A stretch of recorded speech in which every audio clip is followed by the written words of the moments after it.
Hello and welcome to Beginner's Fiddle Lesson number 2.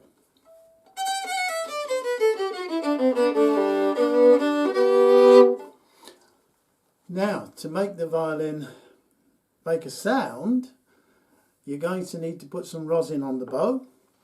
The best way I find to apply rosin is to have the bow fairly taut and then just sort of gently start from one end and work your way down, getting a nice even spread of rosin all the way down that hair.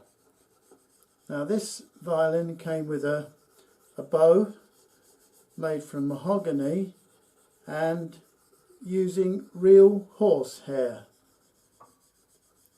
So this really does appreciate a good coating of rosin onto it like that. If you've got a new bow, by the way, you'll find it slides at first, the rosin. You really do need to spend some time doing this to make sure it's going to grip the strings, because what the rosin will do is help the little fibres in the hair stand up and grip onto those strings and make those strings vibrate.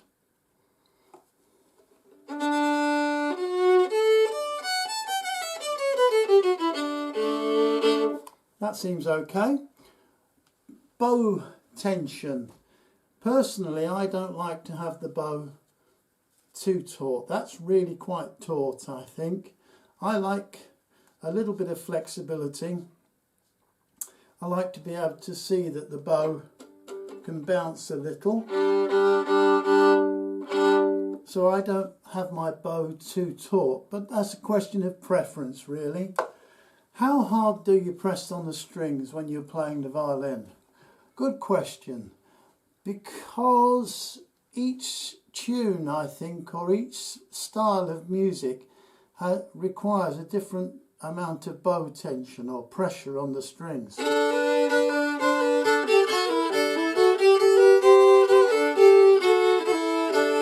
Something like that, where you're playing something like old time, I'm pressing down quite hard onto the strings. However, if I'm playing something a little bit more delicate,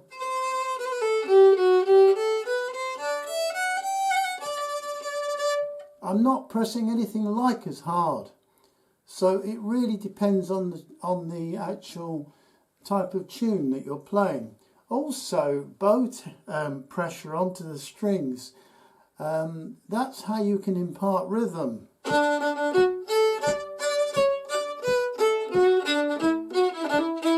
So in other words, sometimes you have to push the bow down slightly harder when you want to play a tune with a driving sort of rhythm. So it really depends on the tune, I guess, and the style that you're playing in. But you do start to pick it up naturally as you go along. So bow pressure onto the strings does seem to be one of those things that's intuitive. You learn about it as you go along, and basically you never have to think about it. It's a bit like driving a car. Okay, so moving on, tuning up. Yeah, we need to make sure we're in tune. We're going to play the G, the D, the A and the E. Now this violin came with these pitch pipe tuners, which aren't too bad. This is the A. Okay. The E, D, oh, that's the G. This is the D, and the G. Reminds me of one of those mobile phone things when you've got it on silent. Anyway, you could have some fun with that at Christmas. Okay. The other thing I like to use personally is a digital tuner. This one is on my Android phone and it works an absolute treat. gives you a nice readout, so you can see. Which is tricky to do. That's my finger catching on the string. But anyway, and it also gives you an audible readout as well.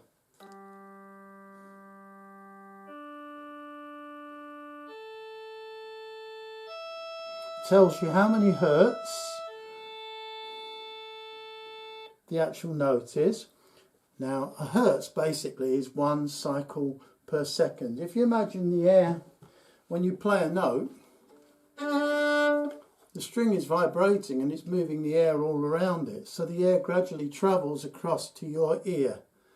And when you look at sound waves, 440 hertz basically means 440 cycles per second. So it's like 440 vibrations of air per second. That's the best way to think of it. Keep it nice and simple. Anyway, moving on. We want to learn how to play the fiddle. So let's get started. We looked in the last lesson at the key of D. So basically we start on the D string. We try and play between the fingerboard and the bridge halfway. We try and hold the bow correctly, and I did mention you're supposed to hold it something like that. Yours truly can't hold it that way because I struggle a little with that. I tend to hold it my own way, but certainly you hold it the correct way. But anyway, we're going to start on the D string, and we're going to move up in sort of logical note steps, a bit like do, re, mi, fa, sol, la, ti, do. That last note. Anyway, ready? Do, re, mi, fa, sol, la, ti, do. I won't sing that anymore. I'll do you a favour. Okay, so the first note is D. Then we go on to the E. Then the next note is F. Next note is G. Then we go on to the open A. Then we go on to the B. Then we go on to the C. And finally end up on the D. So we've got one complete octave.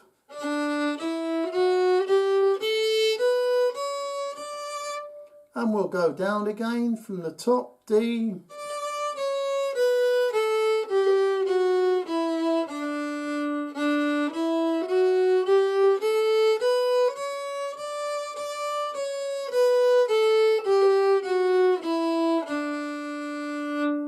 Okay, now there's an interesting exercise you can do here. If you start on the G string and then go up to the D string, then onto the A string, and then onto the E string. Okay, do that again.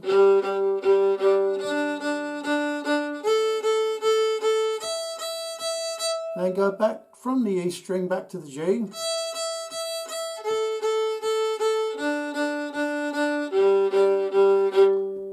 Two things that's teaching you. That's teaching you about bow placement, where the bow should be, what the angle should be, so that you hit one string rather than two at the same time.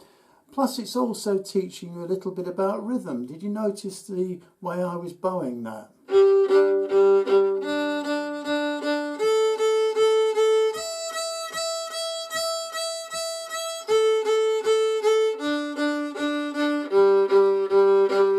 Almost like a tune, isn't it? So moving on, I'm going to do that with the D scale now. Starting from the D string, I'm going to move up those notes and then back down again.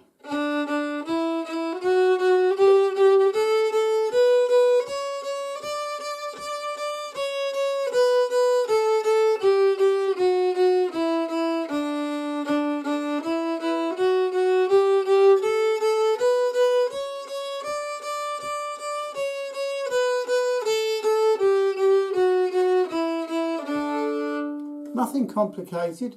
just one individual bow stroke per note, but the rhythm was quite precise.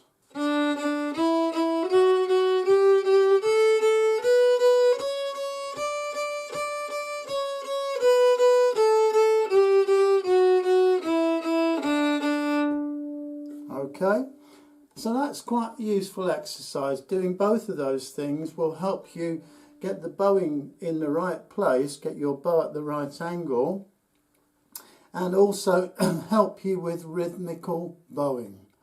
Okay, for our first tune, let's play this. I'm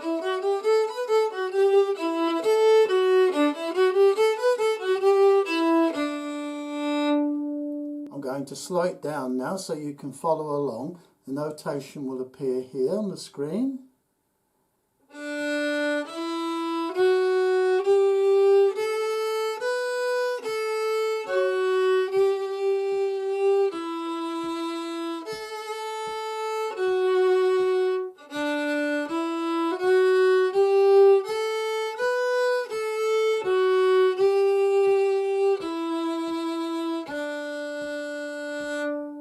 Last week I spoke about crotchets and minims.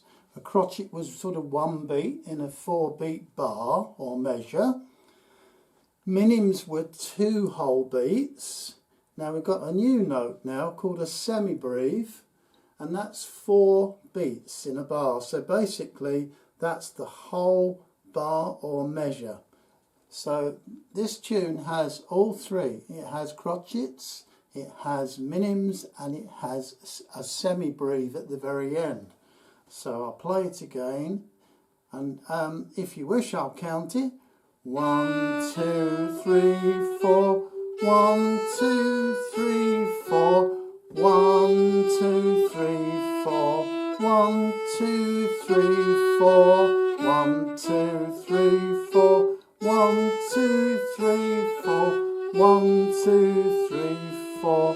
1, 2, 3, 4. Okay, now I'm going to shut up and play the tune without words.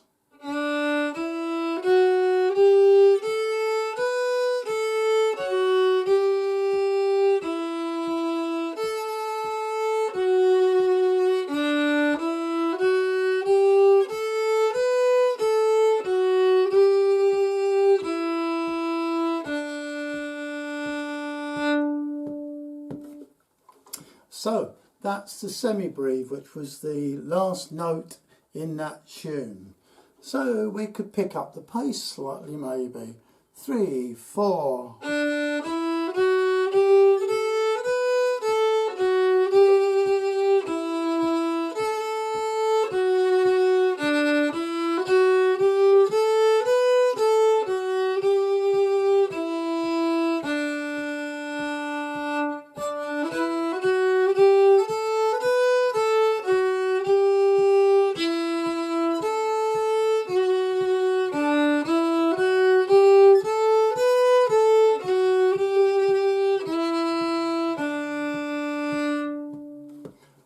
I haven't mentioned the direction of bowing as yet, so we'll look at that now.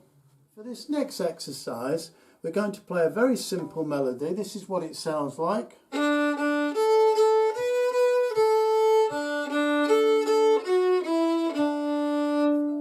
Easy peasy. But the idea behind this exercise is that we're going to think about the bow direction. We're going to start on the down bow, and you'll notice on the musical notation the bow direction is indicated. And then when we play it a second time, we're going to play with the bow direction in the opposite direction. Reason being, with folk music, you might be playing a tune and you might have started on a downstroke or a down bow, but you get part way through the tune, you're almost about to get to the end, you suddenly realise your bowing is going in the wrong direction. Oh gosh, must change. No, you don't. You have to be able, it's almost like being ambidextrous.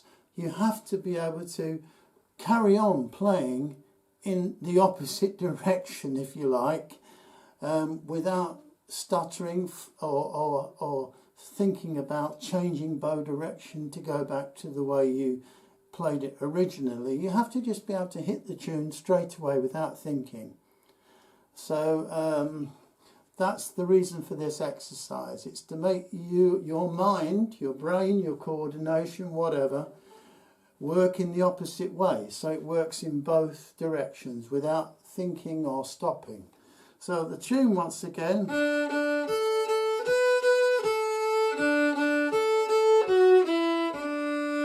So we start on a down bow.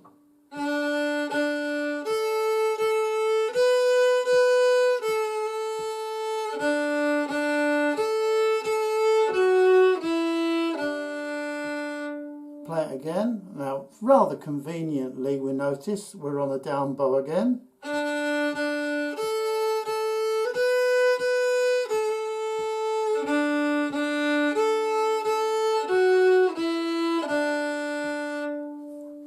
Now this time let's play the same tune but with an up bow at the beginning.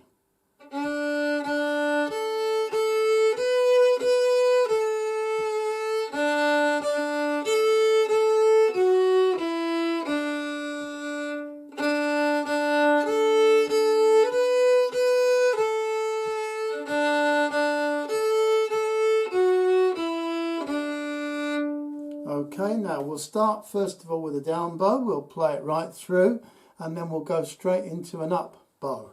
3, 4.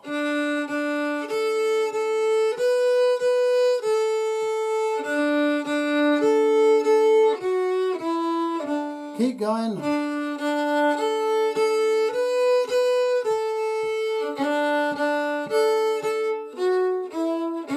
Pick up the speed.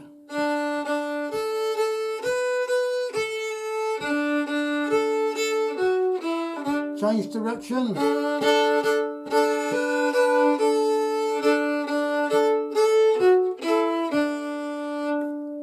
So it's useful to be able to play the same tune but in a different bowing direction without giving it a second thought, and keeping the rhythm, the flow of the tune and everything is very, very important. Certainly with fiddle playing it is.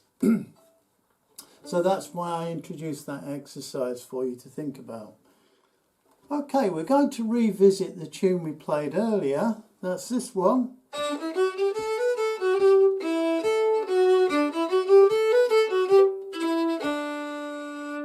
Okay, let's play it again. 3, I won't play it that quickly, I'll slow it down a touch. 3, 4.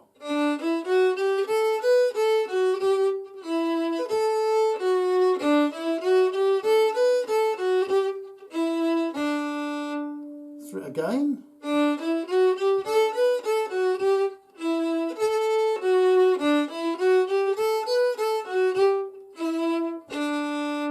Now remember last lesson we went onto the A string. Let's do that again. So that sounds like this.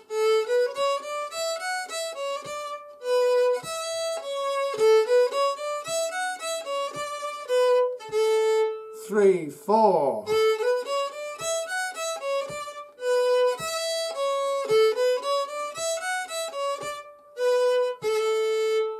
That's the key of A, by the way. We're starting on the A string, so it's nice and simple. That's the key of A. Now we'll go down onto the G string. Play the same tune again.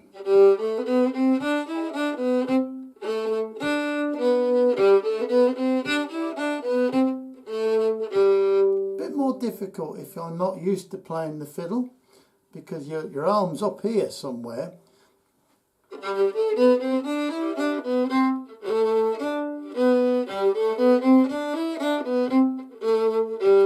And you're actually playing in the key of G. Now, I won't bore you with things like sharps and things, but it's only one sharp.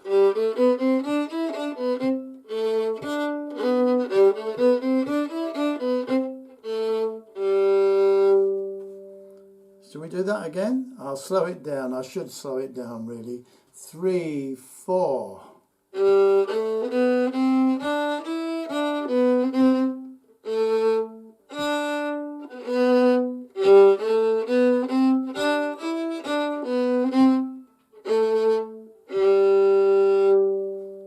Okay, feel like being adventurous? Let's go back onto the D string, then we'll go on to the A string, then we'll go down to the G string, and we'll finish up back on the D string. So we'll play the tune 4 times. Ready? 3, 4.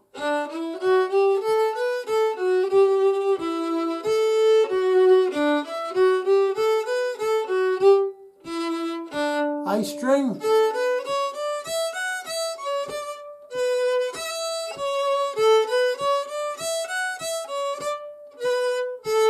G string.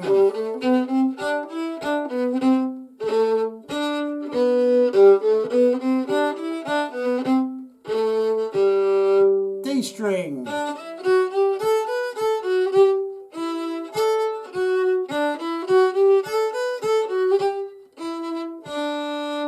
Okay, let's pick up the pace. 3, 4.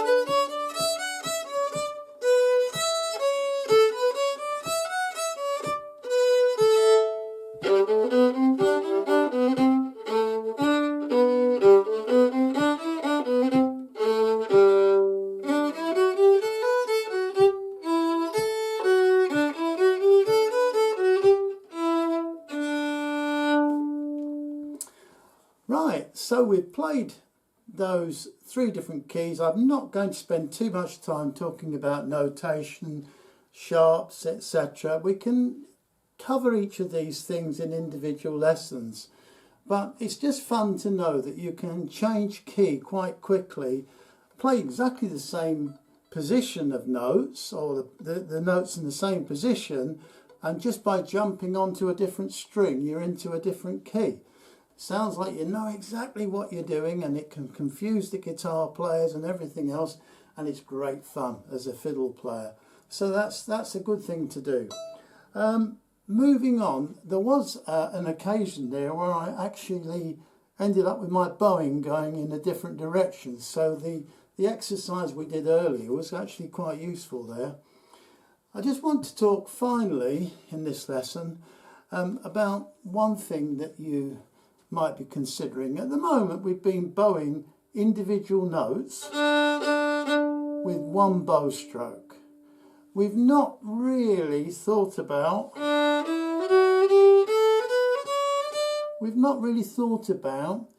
playing more than one note with an individual bow stroke. So for instance, that earlier exercise we did right at the very beginning of this lesson, where we played the key of D.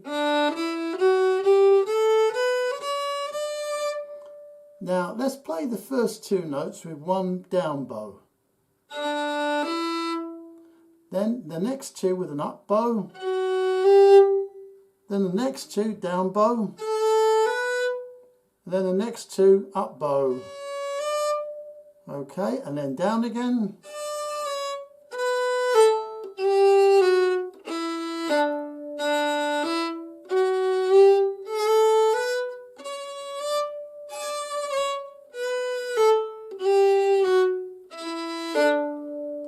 Now, as a fiddle player, we don't tend to think consciously about when we play individual notes with one bow stroke, or whether we should play more than one note with a bow stroke.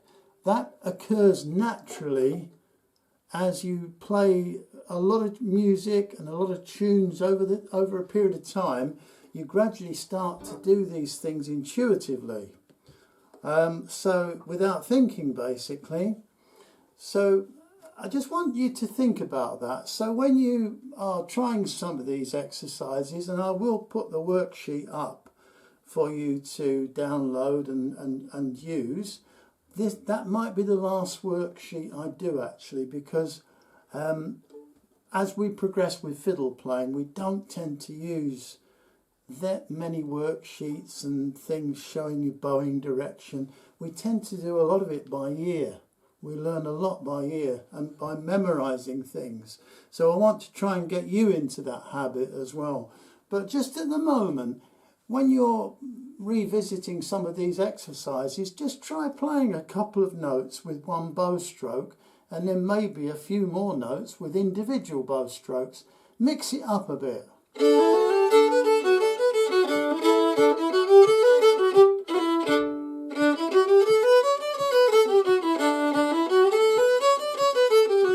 Maybe even play 4 with one bow stroke.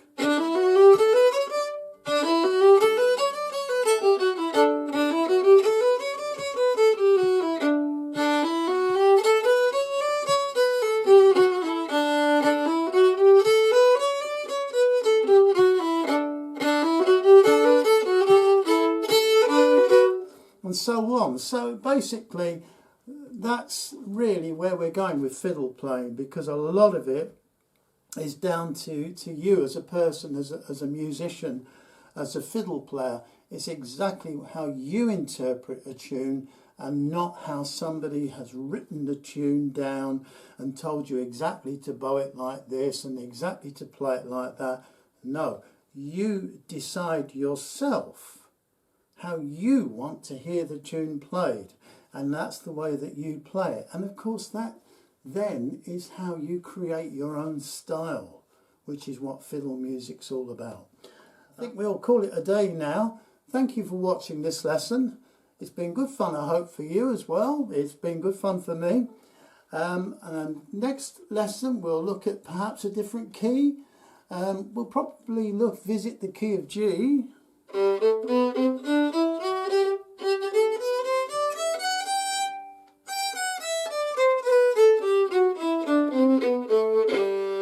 start on the G string and you work your way up.